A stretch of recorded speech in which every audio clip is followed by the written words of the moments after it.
Hello everyone, welcome back to our channel Foster Academy and I hope you are well and healthy.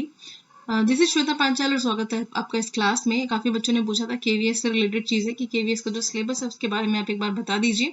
तो syllabus लेके मैं आ चुकी हूँ और कम्प्लीटली आपका जो सिलेबस है वो एनसीईआरटी बेस्ड है, तो आपको बिल्कुल भी टेंशन लेने की ज़रूरत नहीं है। यहाँ पर आपको सारे टॉपिक्स मिल जाएंगे, अलग से प्लेलिस्ट, और यहाँ पर एमसीक्यूज जो होंगे उनको भी हम डिस्कस करेंगे लाइव क्लास में नाइट में। तो यहाँ पर सबसे पहले मैं आपको बता दूँ स्कीम जो है वो आपकी टीजीटी की क्या रहने वाली है। केवीएस की वैकेंसीज काफ़ी ज़्यादा इंपॉर्टेंट है और स्कीम डिस्कस करना भी बहुत ही ज़्यादा इंपॉर्टेंट है। तो सबसे पहले समझ लीजिए कि आपको एग्जाम की प्रिपरेशन किस तरीके से करनी है ताकि आप जो अपना टाइम मैनेजमेंट है उसको सही तरीके से देख सकें। The written test is of 180 marks. 180 marks का आपका टेस्ट है जिसमें आपके जो क्वेश्चन होंगे वो आपके ऑब्जेक्टिव टाइप यानी एमसीक्यूज टाइप क्वेश्चन होंगे, जिसमें एक नंबर होगा एक क्वेश्चन के लिए। ठीक है, the duration of written test will be 180 minute. 180 minute आपका टोटल ड्यूरेशन रहने वाला है without any time limit for each part individually, यानी टाइम लिमिट वाली कोई ऐसी सिचुएशन नहीं है। ठीक है ना। सेक्शन नेम अगर हम मेंशन करें यानी नेचर ऑफ क्वेश्चंस अगर हम देखें तो सबसे पहले हम पार्ट 1 की बात करते हैं। तो पार्ट 1 में आपके क्या है, 20 क्वेश्चंस हैं। कितने क्वेश्चंस हैं, 20 क्वेश्चंस हैं, जिनमें की 20 क्वेश्चंस में आपकी दोनों ही लैंग्वेज है, इंग्लिश है और दूसरी लैंग्वेज आपकी हिंदी है। तो इंग्लिश के भी 10 क्वेश्चन होंगे और हिंदी के भी आपके 10 क्वेश्चन होंगे। ठीक है। दूसरी बात यहाँ पर ये है, पार्ट 2 की अगर हम बात करें, ये आ गया आपका पार्ट 2। पार्ट 2 में आपका जनरल अवेयरनेस है, इसके अलावा रीजनिंग है और कंप्यूटर आप इसमें देख सकते हैं। ठीक है, 3 चीज है और टोटल जो मार्क्स हैं आपके वो कितने हैं, 20 मार्क्स। अब इनको डिस्ट्रीब्यूट कैसे किया गया है, आपके जो general awareness and current affairs हैं वो है पूरे 10 नंबर के। इसके अलावा रीजनिंग एबिलिटी 5 नंबर की है, कंप्यूटर लिटरेसी यहाँ पर 5 नंबर की है। इसके अलावा अगर हम बात करें पर्सपेक्टिव्स थर्ड पार्ट के आपके, तो फर्स्ट पार्ट में लैंग्वेज है, सेकंड पार्ट में आपके general awareness reasoning and computer है 20 मार्क्स में। तो कितने क्वेश्चन हो गए अब तक आपके, हो गए हैं 20 क्वेश्चन ऊपर और 20 नंबर ही नीचे, तो 40 क्वेश्चन। ठीक है। पर्सपेक्टिव्स ऑन एजुकेशन, एजुकेशन वाला जो पॉइंट है ये जो सिलेबस है चेंज हुआ है, तो आपको इस चीज का ध्यान रखना है। यहाँ पर 40 क्वेश्चन होंगे, किस चीज को कवर कर रहे हैं आपके, ये कवर कर रहे हैं आपके अंडरस्टैंडिंग ऑफ लर्नर, यानी लर्नर के बारे में बता रहे हैं, टीचिंग लर्निंग के बारे में क्वेश्चन है, क्रिएटिव कंडक्टिव लर्निंग है यहाँ पर, लर्निंग एनवायरनमेंट इसके बारे में है। इसके अलावा स्कूल ऑर्गेनाइजेशन एंड लीडरशिप है, पर्सपेक्टिव इन एजुकेशन। ये जो आपके 3 पॉइंट है एच, आई और जे, इनको एक साथ मिलाकर आपके कितने नंबर बनते हैं, 15 नंबर। और 15 नंबर आपके हैं लर्निंग के, टीचिंग लर्निंग के, और 10 नंबर के यानी 10 क्वेश्चन आएंगे आपके सिर्फ लर्नर से रिलेटेड। ठीक है, तो यहाँ पर 3 सेक्शन में आप इसको डिवाइड कर सकते हैं। 10 मार्क्स वाला है लर्नर से रिलेटेड, दूसरा है आपका टीचिंग लर्निंग से रिलेटेड 15 नंबर का, और 15 नंबर में learning environment, leadership and education, ये सब चीजें आपकी आएंगी। ठीक है, तो आपको ये चीज भी पता चल गई होगी। सब्जेक्ट स्पेसिफिक आपके क्वेश्चन रहने वाले हैं पूरे 100 मार्क्स के। ठीक है, तो यहाँ पर इसकी इंपॉर्टेंस बहुत ही ज्यादा बढ़ जाती है। जिस तरीके से DSSS जो एग्जाम है उसमें इंपॉर्टेंस बढ़ जाती है सब्जेक्ट की, ऐसे ही यहाँ पर भी बहुत ज्यादा इंपॉर्टेंस बढ़ चुकी है। अब आपको बताया जा रहा है प्रोफेशनल प्रोफिशिएंसी टेस्ट में क्या क्या आपको रेडी करना है, क्योंकि ऐसा नहीं है कि आप सिर्फ कंटेंट पढ़े जा रहे हैं, आपको इंटरव्यू कैसे देना है, ये सब चीजें कैसी है, उन सब स्किल्स को भी साथ के साथ ही डेवलप करते रहना होगा। अचानक से वो चीज नहीं आएगी। पहली बात तो ये कि जितना अच्छे से आप अपना जो कॉन्सेप्ट है उसको क्लियर करेंगे उतना ही आप टीचिंग में अच्छे से कर पाएंगे, मतलब डेमो क्लासेस में अच्छा परफॉर्म कर पाएंगे। प्रोफेशनल चेक किया जाएगा आपका कॉम्पिटेंसी कि आप जो है वो कितना अच्छे तरीके से काम कर सकते हो। तो यहाँ पर जो आपकी कॉम्पिटेंसी होगी इस चीज को लेके वो होगी इंक्लूडिंग डेमो टीचिंग, यानी आपसे डेमो टीचिंग भी कराई जा सकती है जिसके मार्क्स कितने हैं 30 एंड प्लस आपका है इंटरव्यू 30 मार्क्स का। ठीक है, तो 30 यहाँ पर डिवाइड कर दिए गए हैं। The weightage of written test and professional competency, इसमें क्या है आपका डेमो टीचिंग है 15 नंबर की और इंटरव्यू भी आपका 15 नंबर का। ठीक है, ये चीज आप समझ गए होंगे। ठीक है, आगे आपका 70-30 का यहाँ पर रेशियो रखा गया है, यानी टोटल आपका जो भी परफॉर्मेंस होगा वो आपका 70-30 मेंशन कर दिया गया। 30 क्या है आपका इंटरव्यू एंड डेमो टीचिंग का, 30-30 कर दिया गया है ना आपका। ठीक है ना, तो ये चीज आपको ध्यान रखनी है। और मेरिट लिस्ट जो फाइनल बनेगी वो 70-30 के रेशो पर ही बनेगी। आपकी परफॉर्मेंस जैसी रहेगी उस हिसाब से आपकी परफॉर्मेंस कहाँ चेक की गई है, यहाँ पर रिटन टेस्ट में एंड प्रोफेशनल कॉम्पिटेंसी टेस्ट, इन दोनों को साथ में मिला के आपकी मेरिट जो लिस्ट है वो रेडी होगी। तो यहाँ पर अगर हम देखिए सिलेबस इसका, तो टीजीटी का जो सिलेबस है उसमें हमने लैंग्वेज देखी थी, इसमें सेम चीज़ है आपकी, 10 क्वेश्चन होंगे इंग्लिश में, 10 क्वेश्चन हिंदी में।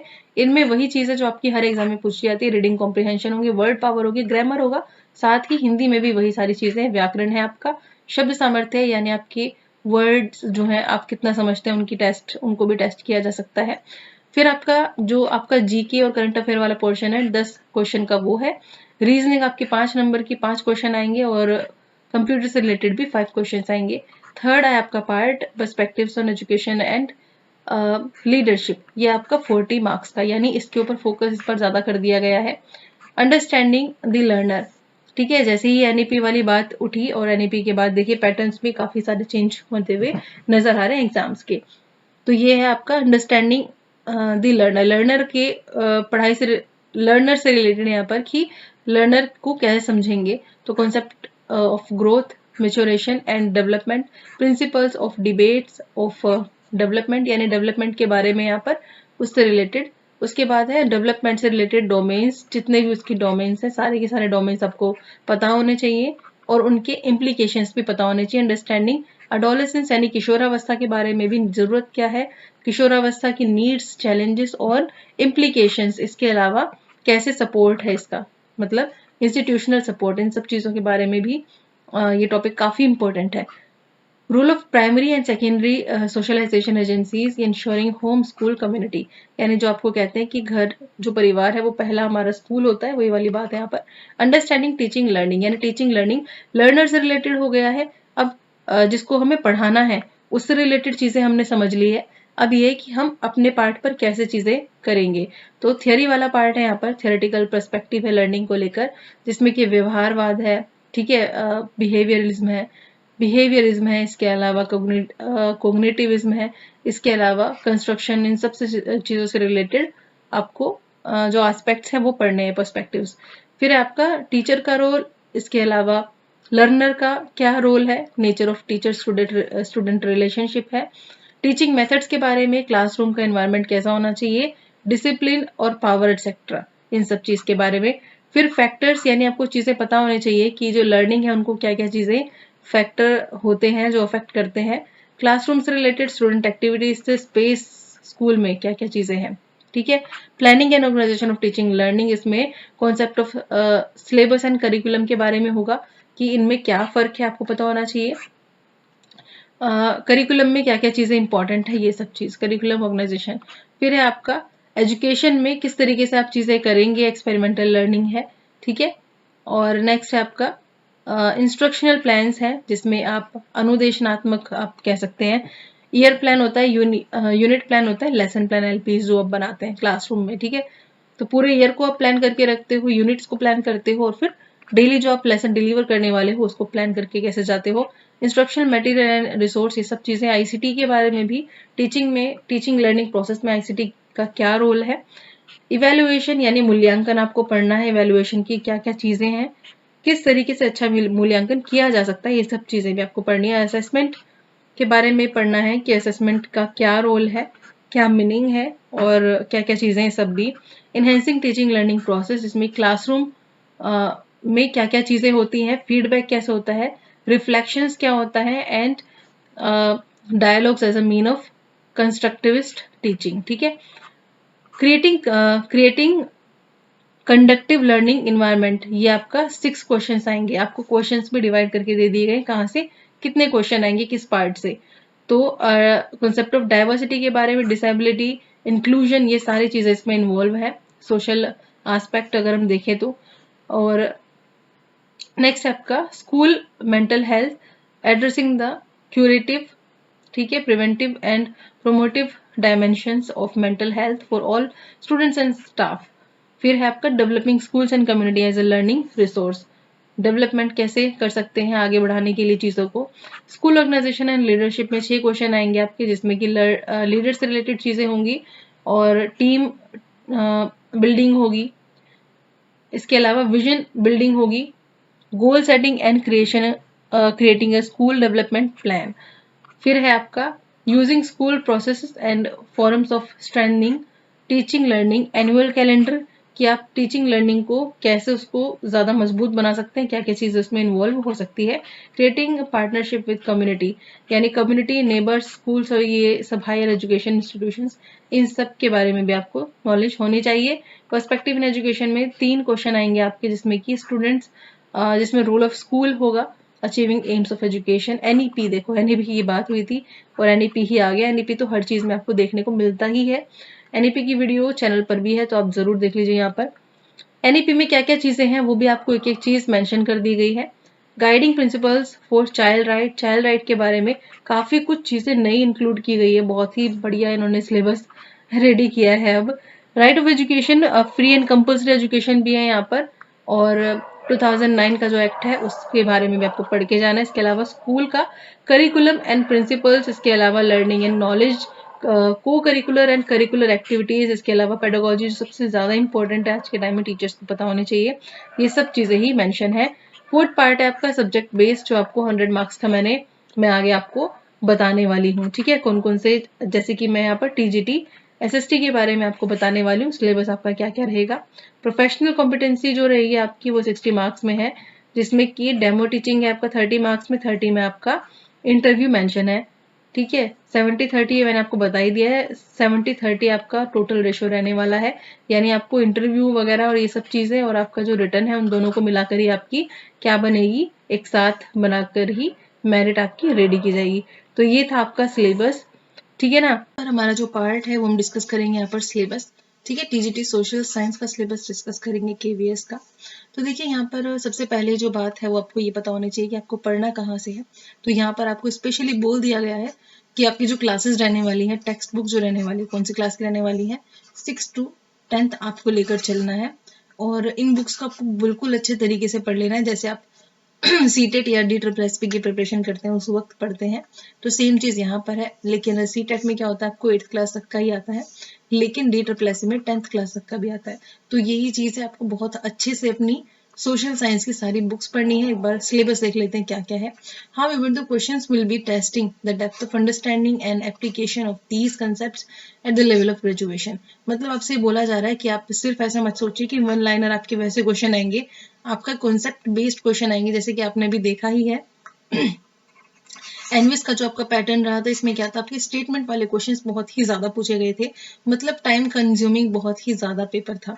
तो आपको यही चीज अपने माइंड में रखनी है कि क्वेश्चंस जो है वो इस तरीके से रेडी करने हैं, जो कंटेंट है वो इस तरीके से पढ़ना है कि आपको बिल्कुल समझ में आ जाए। आई होप मैं भी आपकी प्रिपरेशन कराने में पूरी आपकी हेल्प कर सकूं। ठीक है ना, तो यहाँ पर सबसे पहला टॉपिक है आपका तो फ्रेंच रेवोल्यूशन, हिस्ट्री का टॉपिक है ये आपका। ठीक है ना, हिस्ट्री में टॉपिक्स हैं आपके जो दिए हुए इन्होंने, ये है the French revolution, French society के बारे में बताना है, और इसके बारे में लगभग कंप्लीट चैप्टर ही है वो वाला। फ्रेंच रेवोल्यूशन आपका 9th क्लास में जो चैप्टर है बिल्कुल वही चीज है, प्रॉपर चैप्टर है। इसके बाद है यहाँ पर सेकंड पॉइंट आपका सोशलिज्म, और सोशलिज्म यूरोप में, और रशियन रेवोल्यूशन के बारे में बात हो रही है। Age of social change, Russian revolution, February revolution आपका जो था यानी आपकी फरवरी क्रांति जो थी। इसके अलावा अक्टूबर के बाद क्या चेंज हुआ, देन था आपका global influence of the Russian revolution and the USSR, ये भी आपका रशियन रेवोल्यूशन से है। ठीक है ना, Nazism and rise of Hitler, ये हिटलर वाला चैप्टर है आपका प्रॉपर।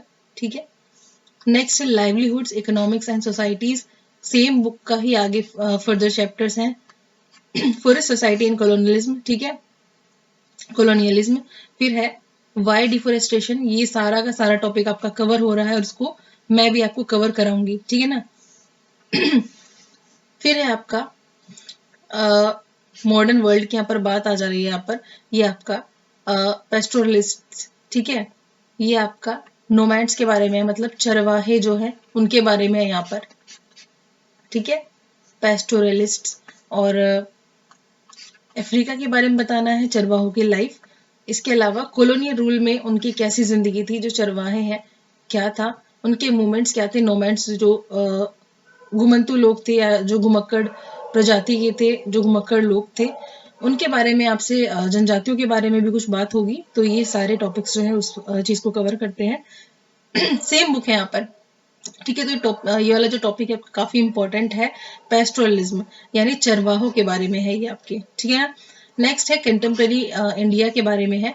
इंडिया की लोकेशन, साइज, इंडिया और नेबर कंट्री, पूरे वर्ल्ड के साथ इसके relation.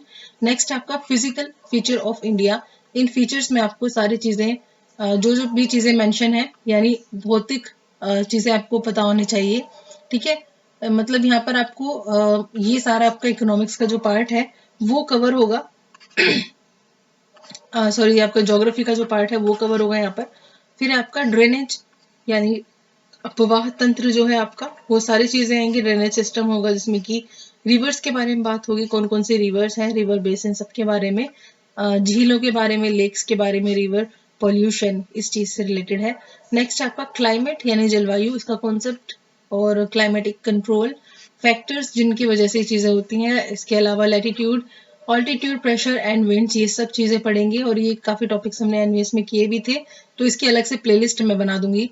Seasons, cold weather seasons, hot weather, advancing monsoon, इसके अलावा रिट्रीटिंग पोस्ट मानसून, ये सारी चीजें हमने एमसीक्यूज में भी की थी। तो केवीएस के प्रिपरेशन के लिए आप बिल्कुल चैनल को सब्सक्राइब कर लीजिए, क्योंकि ये जो सिलेबस है ये पूरा ही हम कवर करने वाले हैं। Natural vegetation and wild life, और हाँ, आप टेलीग्राम जो चैनल है उसको भी ग्रुप को ज्वाइन कर सकते हैं, क्योंकि फिलहाल यूपी की और केवीएस की दोनों की वैकेंसीज हैं और दोनों का ही अभी एग्जाम है और दोनों का ही सिलेबस बिल्कुल मैच तो नहीं है, बट कुछ टॉपिक्स जो मैच हैं वो कराए जा सकते हैं आपको साथ में। बाकी प्रॉपर प्लेलिस्ट मैं आपकी बिल्कुल रेडी कर दूंगी ताकि आपको कहीं से भी कुछ भी जो टॉपिक हो उसमें आपको प्रॉब्लम ना हो। नेक्स्ट आपका natural vegetation and wild life, forest wild life के बारे में है। इसके अलावा यहाँ पर है पॉपुलेशन, पॉपुलेशन इसका साइंस, डिस्ट्रीब्यूशन इंडिया में क्या क्या चीज़ें हैं, ठीक है, और डेंसिटी के अकॉर्डिंग क्या है, population growth and process of population change, population growth processes and population change growth, ये सारी चीज़ें हैं। नेक्स्ट है डेमोक्रेटिक पॉलिटिक्स, ये आपका सिविक्स वाला पोर्शन स्टार्ट हो गया है। यहाँ पर डेमोक्रेसी क्या है, इसके अलावा कॉन्स्टिट्यूशन के बारे में कि कॉन्स्टिट्यूशन कहाँ से क्या चीज़ें ली गई, मेकिंग ऑफ इंडियन कॉन्स्टिट्यूशन है, ठीक है। नेक्स्ट है आपका इलेक्टोरल पॉलिटिक्स, यानी चुनाव से रिलेटेड आपकी राजनीति क्या रहेगी, उस चीज़ के बारे में, इलेक्शंस क्या होते हैं, इलेक्शंस में क्या क्या चीज़ें होती हैं और ये सारा सिस्टम जो है कैसे काम करता है। वर्किंग ऑफ इंस्टीट्यूशंस है, यानी कौन कौन सी चीज़ें हैं जिसमें कि पार्लियामेंट, पॉलिटिकल एग्जीक्यूटिव, इसके अलावा जुडिशरी और सारी चीज़ें जो इंपॉर्टेंट हैं ऑर्गेनाइजेशंस या फिर कह सकते हैं इंस्टीट्यूशंस, उनके बारे में बात होगी यहाँ पर। नेक्स्ट डेमोक्रेटिक राइट्स, जिसमें कि लाइफ विदाउट राइट्स है, राइट्स के बारे में बात की जाएगी, कॉन्स्टिट्यूशन में क्या रोल है इंडियन कॉन्स्टिट्यूशन में राइट्स का, ये सब चीज़ें हैं। नेक्स्ट है आपका इकोनॉमिक्स पोर्शन, तो आपका सिविक्स पोर्शन आ चुका है, हिस्ट्री आ चुका है, ज्योग्राफी आ चुका है, अब ये लास्ट में इकोनॉमिक्स पोर्शन भी आपको पढ़कर जाना है। ये आपका the story of village Palampur, ठीक है, 9th 10th की आपको उठानी है ये इकोनॉमिक्स, सारे के सारे चैप्टर्स वही हैं, ठीक है ना, यही चीज़ आपको देखनी है। People as resource, poverty and challenge, ठीक है, ये सारी चीज़ें उसमें मेंशन है और मैं भी इन सभी को कराऊंगी। और ये मैंने, हालांकि ये चीज़ें मैंने एनवीएस में करा दी है, तो आप प्लेलिस्ट में जाएंगे तो वहाँ पर आपको ये ऑलरेडी कवर हुआ मिलेगा, ठीक है। Food security in India overview, what is food security, सारी चीज़ें उसमें मेंशन है। What is public distribution system, PDS के बारे में है, ठीक है, पीडीएस क्या है, करंट स्टेटस क्या है पीडीएस का, और कोऑपरेटिव सोसाइटी, कोऑपरेटिव्स में फूड सिक्योरिटी से रिलेटेड चीज़ें भी आपको मिलेंगी। उसके बाद है India and the contemporary world 2 events and process में, इसमें नेशनलिज्म यूरोप में, इसके बारे में पढ़ा जाएगा।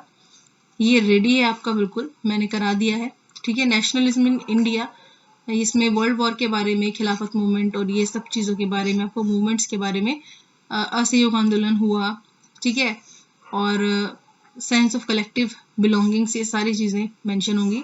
फिर है livelihoods, economics and societies, the making of the global world, यानी दुनिया में क्या क्या चीज़ें हुई, इसमें प्री मॉडर्न वर्ल्ड है 19th सेंचुरी, ये चैप्टर मैंने इजीली आप समझ सकते हैं कराया हुआ है। पोस्ट वॉर एरा भी है यहाँ पर, इंटर वॉर इकोनॉमी है, एज ऑफ इंडस्ट्रियलाइजेशन यानी औद्योगिकरण के बारे में भी मैंने आपको चैप्टर कराया हुआ है, ठीक है, उसकी प्लेलिस्ट में आपको ये वाला टॉपिक मिल जाएगा। Everyday life, cultural and politics, ये सब है। Print culture and modern world ये कराना है, ठीक है, तो मैं प्लेलिस्ट बनाने की आपकी कोशिश बिल्कुल करूंगी जो मैंने ऑलरेडी बना दी है। बाकी हम इन सब टॉपिक्स को करेंगे, तो आप जब भी आपको क्लास के बारे में बोला जाए तो आप वहाँ पर आ जाइए, ठीक है, लाइव क्लास भी होगी। इसके अलावा लाइव क्लास में हम एमसीक्यूज डिस्कस करेंगे। आपका साथ के साथ एमसीक्यूज चलते रहेंगे तो उससे क्या होगा कि आपको आगे प्रॉब्लम नहीं होगी, आपकी साथ के साथ तैयारी चलती रहेगी, ठीक है ना।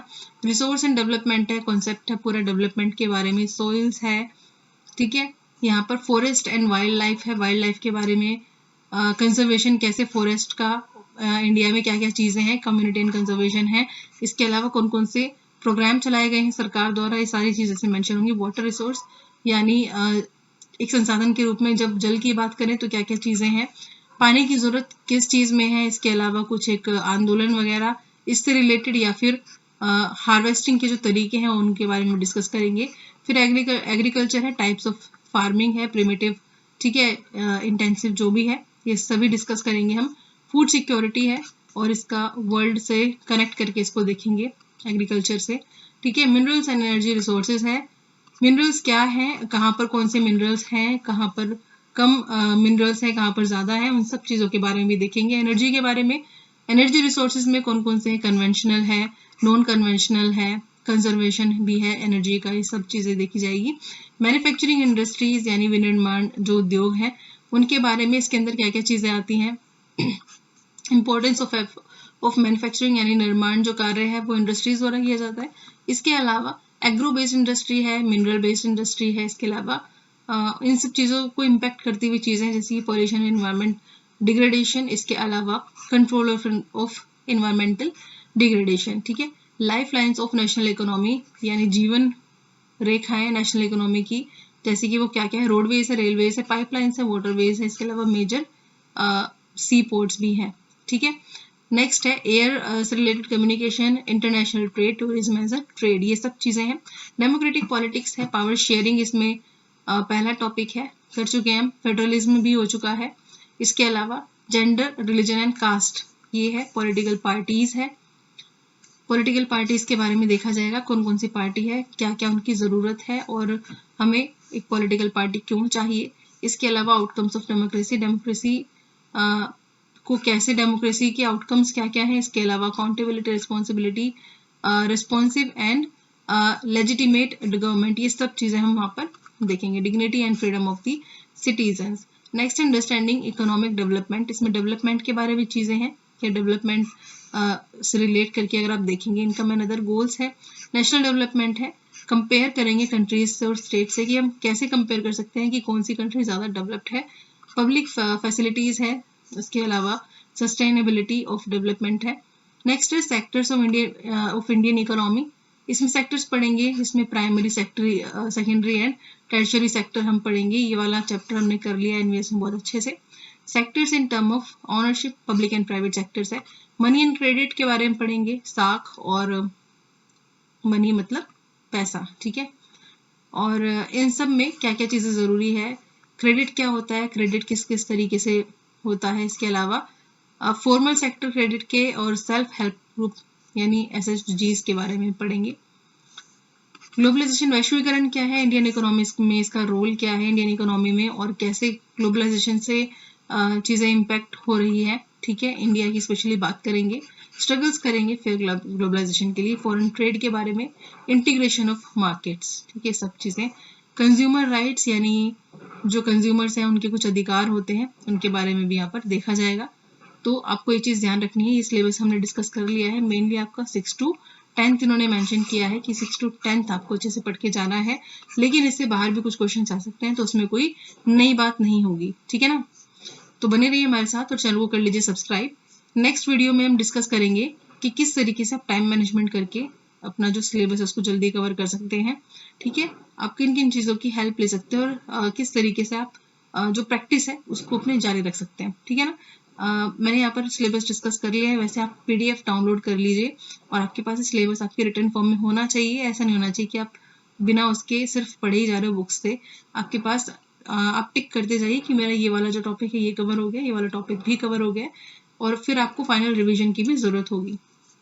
तो जुड़े रहिए फोस्टर अकेडमी के साथ और चैनल को कर लीजिए subscribe. Thank you so much watching this video.